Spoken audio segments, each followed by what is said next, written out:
Hello, good morning, Africa. Good morning, South Sudan. Welcome to African Morning Breakfast Show, coming to you live right here from South Sudan capital, Juba.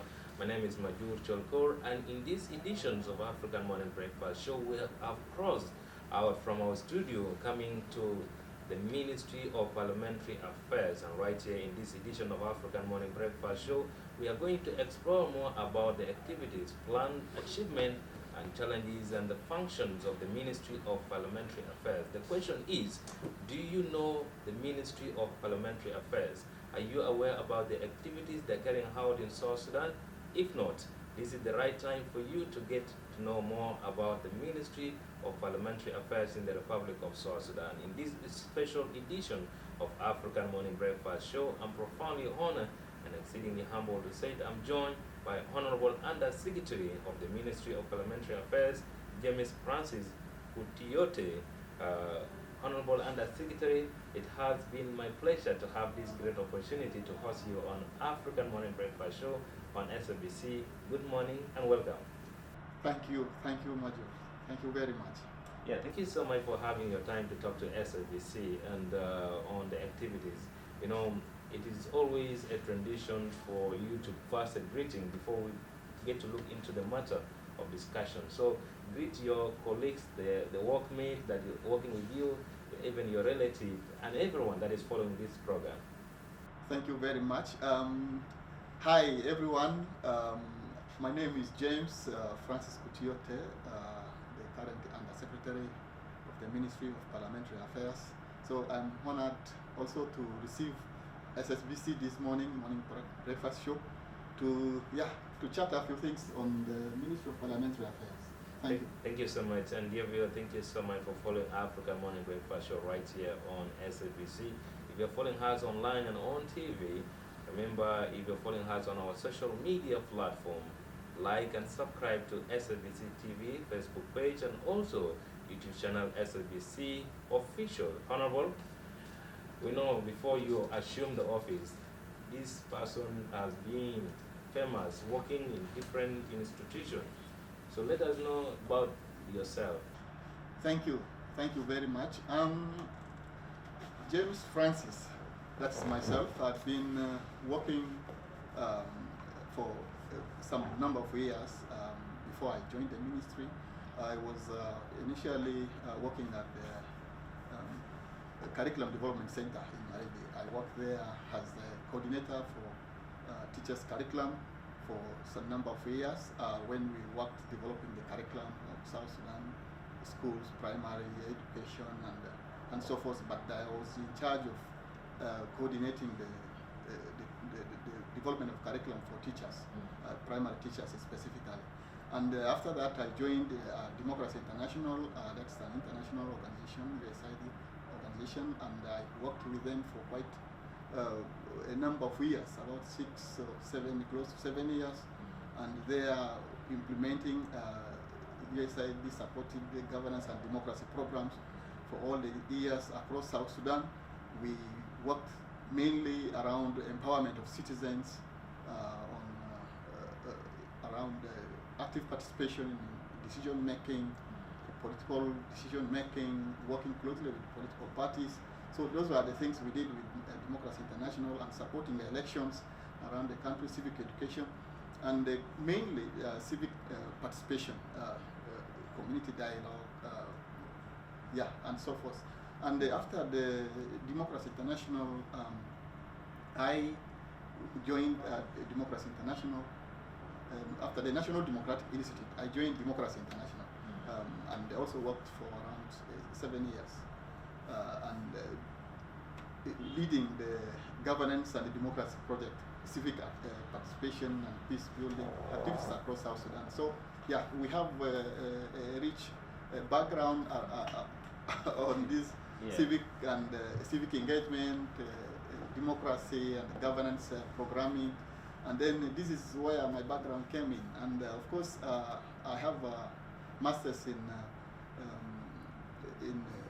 public policy, and I have a degree also in democracy and development studies from all reputable organizations. I have also a diploma in education secondary, and there's other certificates in different institutions across Africa. Wow, thank you. Thank you so much, Honorable Under Secretary, for all insight about who you are. And it is a privilege having you, someone who has been working in different fields. That means you have a lot of experience. When you assumed the office, when you were appointed as Under Secretary of the Ministry of Parliamentary Affairs, what was your feeling for the first time? Well, initially, it was I was nervous about it because it was really after a very long break that I wasn't working in the government system and looking at the challenges facing the country across. So I was looking at the challenges I'm already going to face because working for USID supported organizations, funded organizations. You are well paid, you are, for many years, you have everything that takes care of you very well. But coming into the government, in a time, the government is really going under a lot of challenges across the country, as you can see. So this was already something that I was very much thoughtful about, but then I still had a conviction in me. Now that is my country, and I have a call. And I call from the respectable people, so I must come in and do all that I can do in order to transform and contribute towards the change that this country needs. Now let's come to the affairs of your ministry, the Ministry of Parliamentary Affairs, where you are serving as Under Secretary. Tell us more a little bit about the Ministry of Parliamentary Affairs. How did it come to existence? Like, when was it established? Thank you. The Ministry of Parliamentary Affairs was established in 2006, just after the Comprehensive Peace Agreement, which ended the very long wars between the Khartoum government and the South Sudan. And of course, that was before the independence. And it was established in January by the presidential decree, and was given mandates to be providing activities that relates to the assembly, linking the institutions, legislative institutions, and specifically bridging the gap between the executive and the legislature in the country. So now if we are talking about the vision, the mission, and the core values of the ministry, have you mentioned them in what you have just stated, or there is more? No. Yeah, the Ministry of Parliamentary Affairs has a vision, and it is a very ambiguous vision, which we are working to ensure we achieve it as a ministry and as a country. The vision is to see South Sudan where democracy becomes a way of life, and where every political position is acquired through a free and fair election. This is the vision of the ministry. As you have said, it's ambiguous, but it is something achievable. The mission, how do we reach to that vision? So the mission is to enhance effective coordination between the legislature and the executive, and to have the best parliamentary practice in the country, the best practice, and promoting good governance and democracy and the multi-party democracy. Thank you so much, Honorable Under Secretary. Seeing the establishment of the Ministry of Parliamentary Affairs in 2006, now we are in 2023. In all this long time, we know that the ministry cannot exist without activities carrying out. And we have learned that the Ministry of Parliamentary Affairs have been engaging the parliamentarian and other members of the society in the activities that you carry out in some part of the country, especially the 10 states, the 3 administrative areas. Would you mind to share with our viewers the activities that you have been carrying out in the country? Well, thank you. Yes. First of all, I would want to share the mandate of the ministry, because when the ministry was established, it had a mandate, specific mandates that it is supposed to discharge.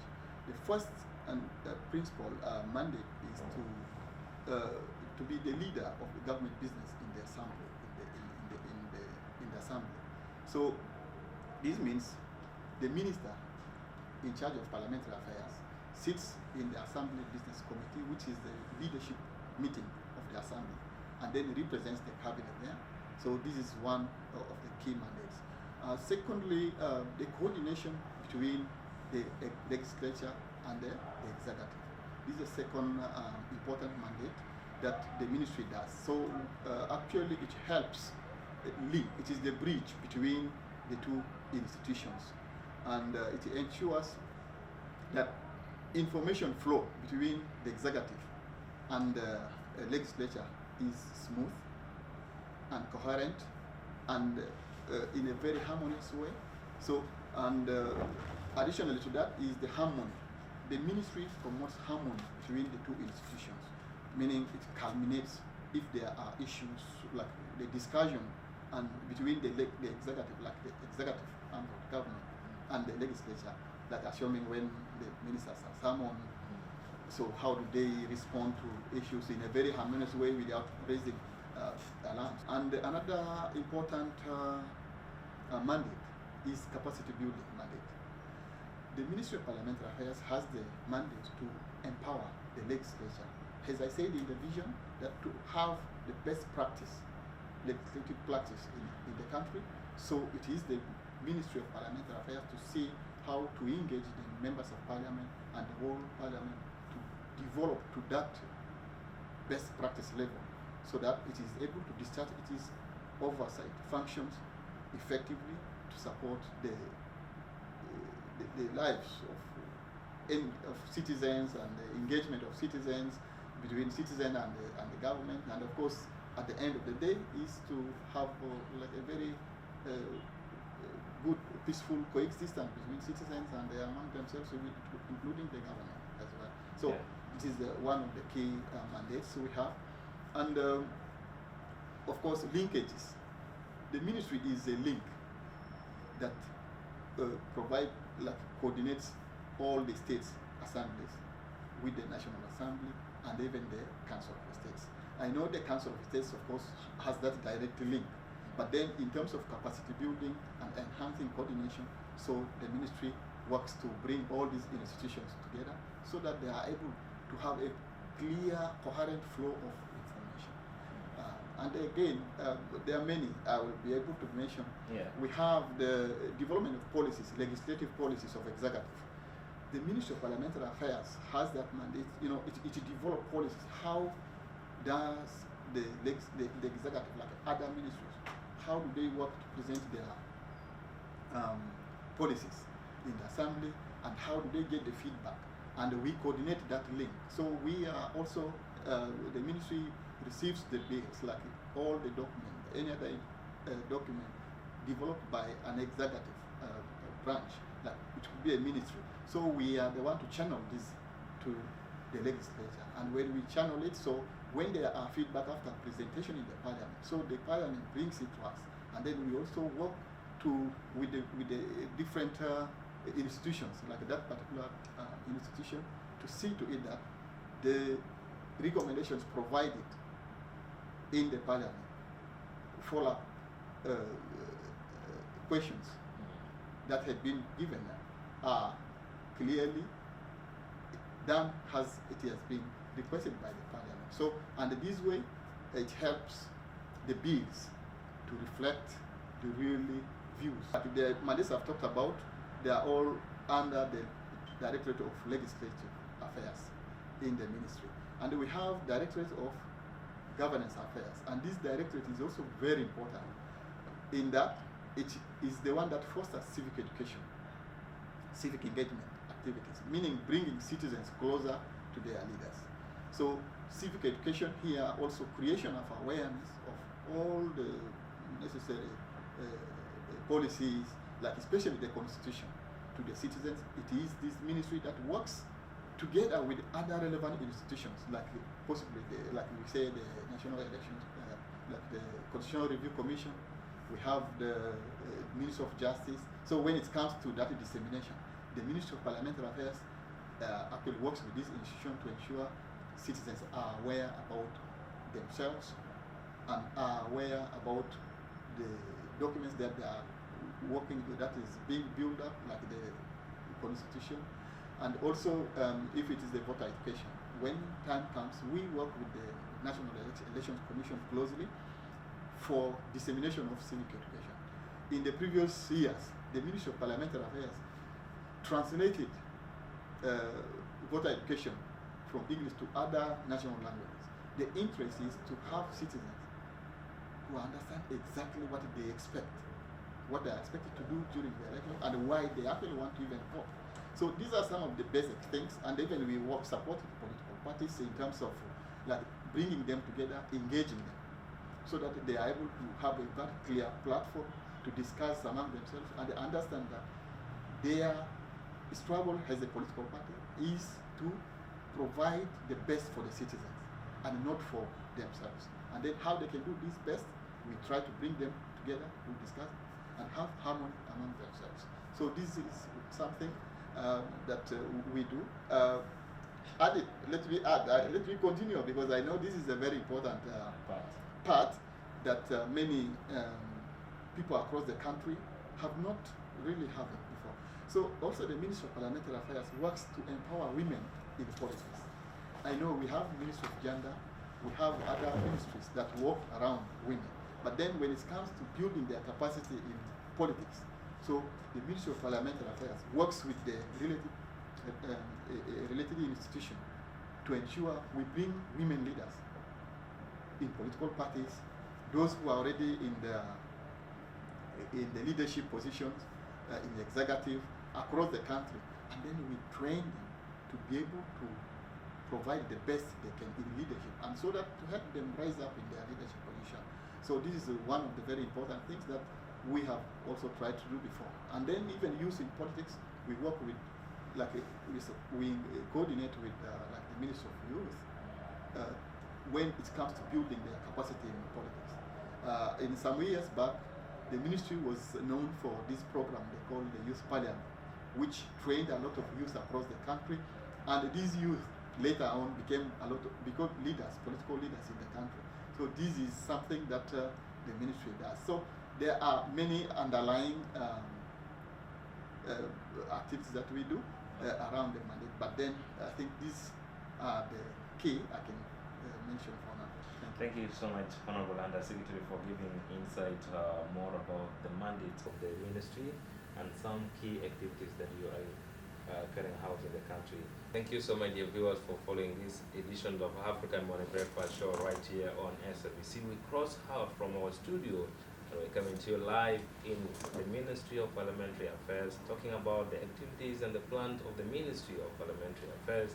Right here, let's have a break. We'll be right back shortly.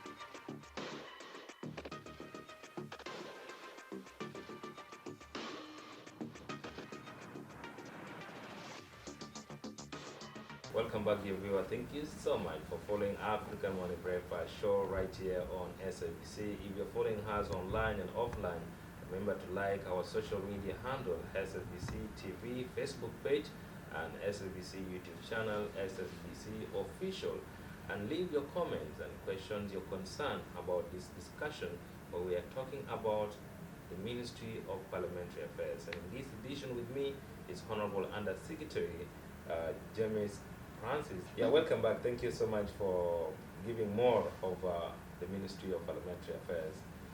Seeing the establishment of the ministry, seeing you assume the office when you become the Undersecretary, we know that you have been playing a great role given your professionals and experiences with your colleagues that are working in the ministry.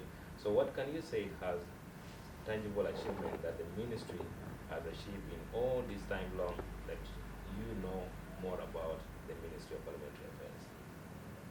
Thank you very much. And before I go to the key things we have done, I want to talk of the details of like the directorates of the ministry, because it's a big ministry.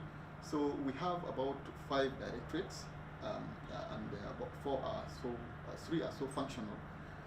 We have directorates of legislative affairs, This is, of course, headed by the Director General, and this is the directorate that deals directly with all the activities relating to empowerment of the Parliament and the coordination with the legislature, with the executive. And then the second directorate is Directorate of Government Affairs, also headed by Director General. This direct one covers everything to do with the governance, civic education, political parties, political like capacity building for women and all that. So then we have Directorate of Administration. Of course, this one is a general one for in all the ministries that deals with the welfare of the people in the ministry. Then we have a Directorate for Planning and Budgeting. So this is one that helps us in managing activities, specifically planning of the programs in the ministry, and also be able to like doing the budgeting and all that, M&A evaluation and so forth. So then we have the Center for Parliamentary Studies and Training. This is a new established institution with a unit within the ministry which is yet to develop, and this one is going to be a think tank institute which will have professionals who will be able to work around empowerment, designing policies and programs that can empower the Parliament, that provides the policymakers key skills that they need, and even in terms of research that they need in order to move the country forward. So this one is yet being developed, and so that one makes the 5 directorates. But now, coming to the achievements, I came here in 2021.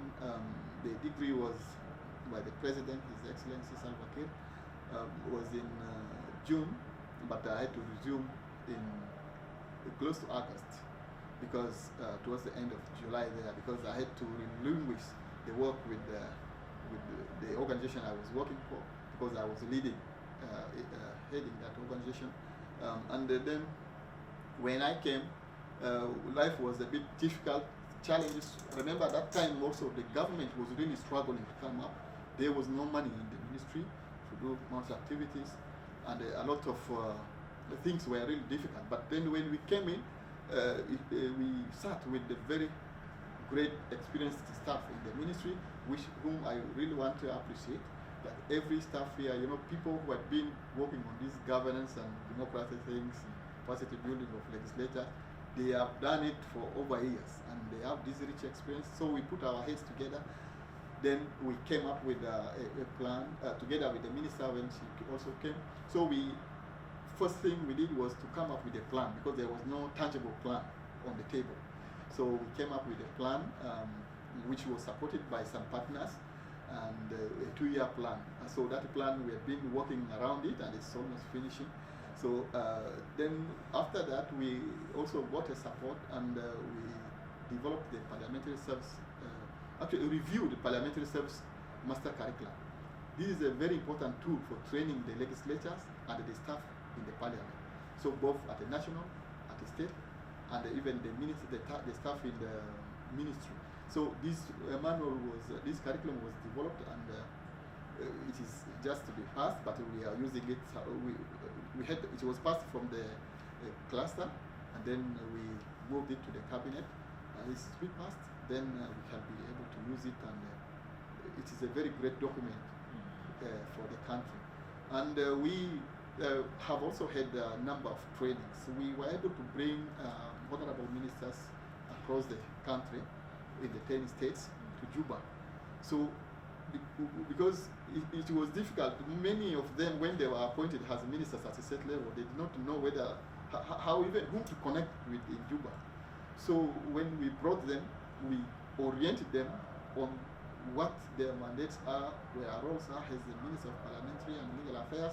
So this was a very big achievement, because when they went back, they felt connected to the capital, and they felt connected to institutions that are at the national level. So it was a great experience, and it was opened by the first Vice President, Dr. Riek Machar. So after that, we have been doing some trainings. We did we did several training for women caucus, women in the parliament, and with support from UNDP.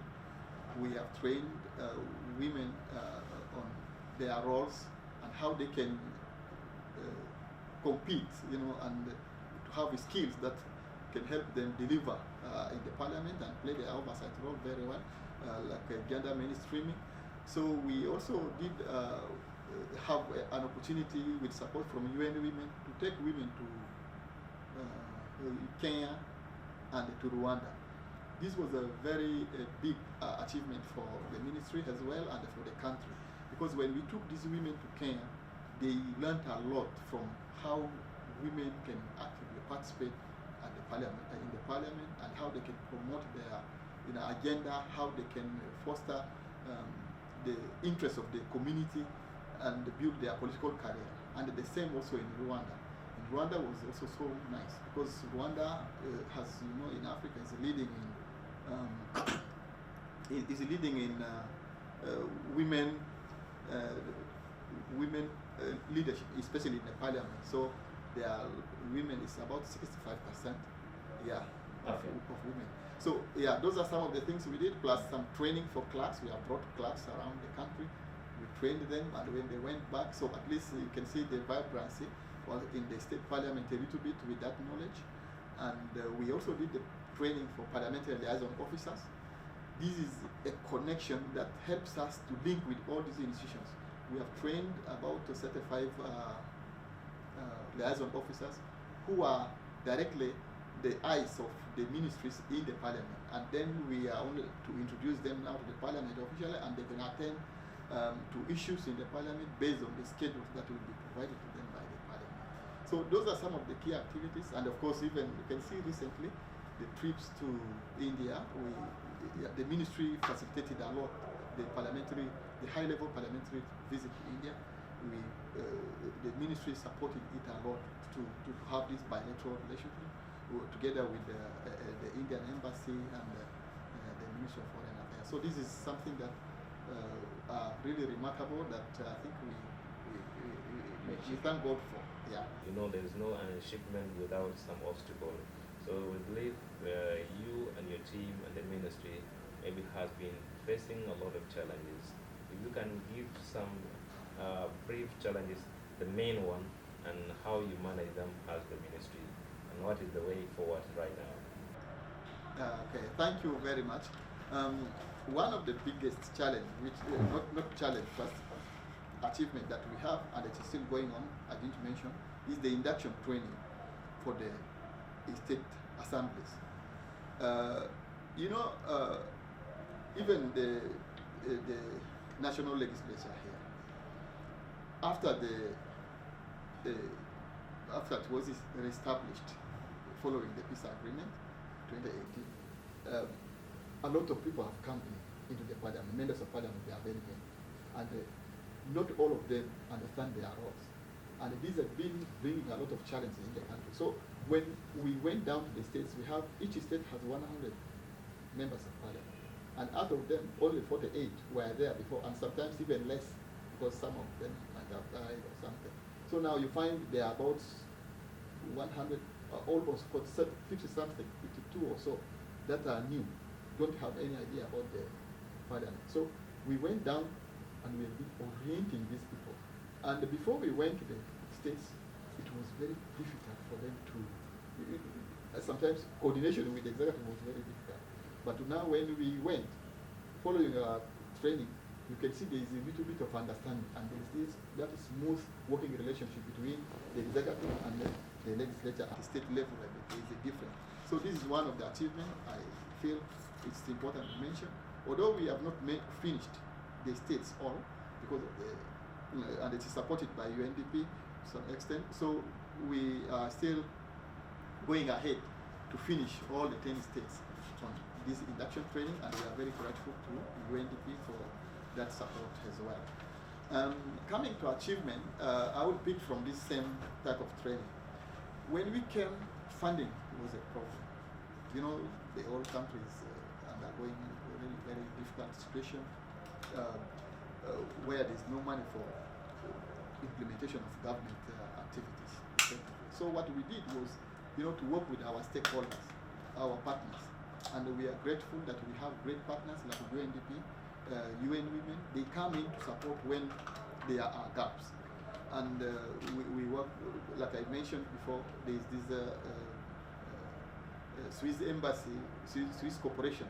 It was able to help us work on that work plan. So one of the key challenges is really having enough funding to implement the very many activities that we are supposed to do. Then the second challenge, which may also raise around the same issue of funding, is the motivation of staff.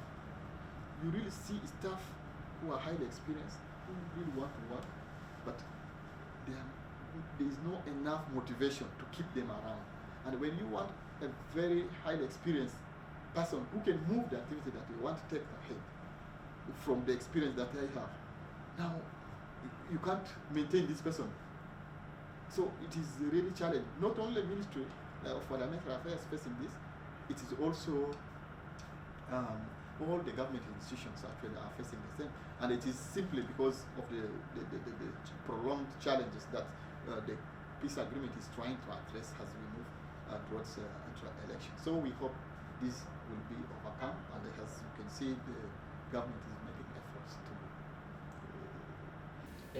address this. Yeah, Honorable, you're trying to touch my second to last question about the role of the Ministry of Parliamentary Affairs in the coming 2024 December general election that South Sudan is likely to experience for the first time in the history. So what will be the role of the Ministry of Parliamentary Affairs? Thank you. I think that's where the ministry will be on air and across the state, across the country, all the time. So as I did mention when I was talking about civic education dissemination, it is the role of the Ministry of Parliamentary Affairs to do that, together with the other institutions. So, but we can become the center of all this. So we are looking forward to, first of all, starting with the roadmap. The citizens are supposed to understand the roadmap, that dissemination of exactly, like especially to key institutions across the country, they need to understand what the roadmap is and how it's going to work. Of course, it is just an extension of the peace agreement, the revitalized peace agreement. So this is one of the things that we are looking forward to contributing, and of course the roadmap will look into it that all the activities that are supposed to take place before elections have taken place. So, and around this place we shall be working with different institutions, related institutions, to make sure like it is disseminated, and then when the voter education time comes, we also have to put the country, to inform the country generally about the direction, like what is going to happen during the elections, how the information that the citizens need to know about elections. So that's basically what we are looking forward to doing around election time. Thank you so much, Honorables. Before we wind up this discussion, let's look into maybe in 1 minute or 2 minutes time the plan for the Ministry of Parliamentary Affairs. We know the part of the plan you have mentioned, but as per your activities and maybe a strategic plan to improve your working environment with the citizen, what is your plan for the next coming years and the year we are living in right now, which is 2023, 2024, 2025 and 8? Yeah, thank you very much. Like I mentioned here, there are a number of activities that the Ministry of Parliamentary Affairs is supposed to implement, and we have had challenges around the funding. But we are looking forward, given available funds, possibly support from all the other partners we work with together. So we would like to, of course, finalize the induction training. That first of all, because that induction training helps the legislators to be able to play the effective oversight roles over the implementation of this peace agreement. So this one, and then we also would like to work with them to see to it that the civic education, the constitutional making process, that information it's important for citizens to know, and we shall be working with the different institutions, related institutions, as I said before.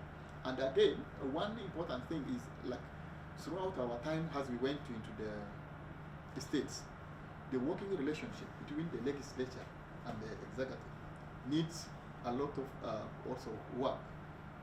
We are looking forward, importantly, to bring, like, the legislators and the executive, to organize a training that helps them understand how smoothly they're supposed to work. Because we noticed that a lot of these challenges, difficulties among themselves, had been because some do not know their roles. Like, you may see legislators may not know, exactly what they need to ask from the maybe from the minister, and at the same time also, when a minister is summoned in the assembly, so the minister may feel like nervous, like maybe it's already, someone is like a very big word for the minister. So this one brings a lot of discomfort in the working relationship. So what we intend to do is to bring these very important people together, train them on their roles. This we can do. We do it together with the Ministry of Cabinet Affairs, so that they are able to, to this harmonious working relationship, which I already mentioned in our mandate, is practically seen. So these are some of the things I can mention for now, but we have more, like I did mention in terms of the mandates that the ministry has. Thank you. Thank you so much, Honorable Under Secretary, for having your time to be part of African Morning Breakfast Show on SWC. Finally, if there is something that I have not mentioned, and your word of advice and the message to the people of the Republic of South Sudan, your colleagues in the ministry and the land institution, and your partners.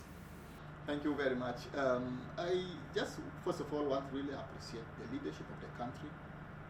I really thank the leadership of the country, starting from the president and all the key stakeholders, key ministries, institutions, legislature, for the tireless work they are doing. This country is undergoing a very difficult time, and it needs a lot of, strength to deal with these problems. And I can see the effort that every institution is doing to ensure that this country moves forward. So I just want to thank them, and also I want to say, moving forward, our mandate has the Ministry of Parliamentary Affairs.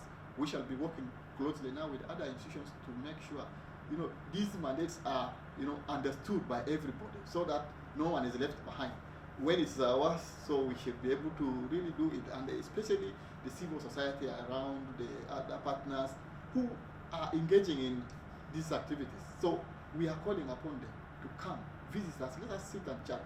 This is an institution that is key for this country. It is the mindset, it is the one that will change the mindset of citizens to be able to do what they want for their country, to be a peaceful place. So we call upon everybody to join us in this effort, and to be perseverance, around this time, and basically, make sure we push all together to achieve the best we can achieve for this country. This is what we are looking forward, and we thank everyone, the viewers all over the world, South Sudanese, wherever they are, and we call them to come, and we interact together on what we can do best ahead. Thank you. Thank you so much. Finally, Honorable Under Secretary, this is always my last question, and I feel like you'll be part of it. What do you think will make Africa and South Sudan great again? Our commitment to implementing all the key principles that can deliver democracy and effective civic participation in political processes and decision making. So if we really can have citizens effectively participate in decision making across Africa, in things that they feel, they are part, I think Africa will be great again. There's nothing beyond this. It's all about decision making and how effective is everyone partaking in the decision making in the country. So that's basically, of course, this decision making is through a long way. Like there's a way you involve citizens to partake in decision So I think that's what I feel is important.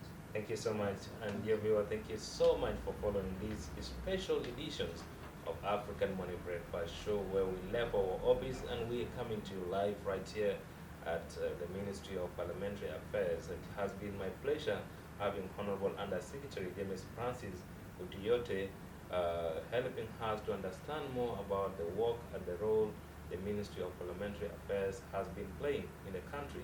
I remember he did just mention in the last question that decision making and citizen participatory in all the platform and the government institution is very important. That means if we are the citizens of the Republic of South Sudan watching this discussion right here, you have a right to come to the Ministry of Parliamentary Affairs, other line institution of the government, and participate in decision making for the betterness of South Sudan and the people of the Republic of South Sudan. Thank you so much for following African Money Breakfast Show wherever you're watching us. It has been my pleasure having Honorable Undersecretary and my colleague in the technical team. For me, Major Cholkor, we do say thank you so much and we'll have a lovely time. Thank you so much, Honorable Undersecretary, for making it. Thank you very much. Thank you so much. God bless it's my you. pleasure. Okay.